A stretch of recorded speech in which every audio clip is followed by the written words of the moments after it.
लागे। दुमका शहर के गली गली तोरे नावे दिलवा धड़के पगली। मसलियां हाथ में तो के देख ली, हंसी तोर दिलवा मोर लगे गेली।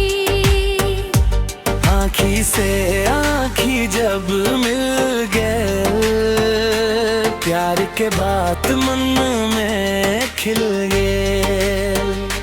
मयूराक्षी किनारे संग घूमबो, जीवन भर तोरे संग रहबो।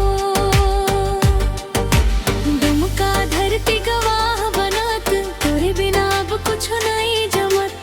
पगली हथवा छोड़ नहीं, सुख दुख में साथ छोड़ नहीं।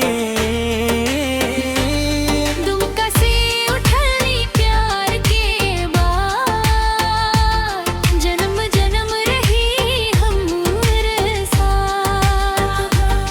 दुमका से उठली प्यार के बाद, जन्म जन्म रही हमरे साथ।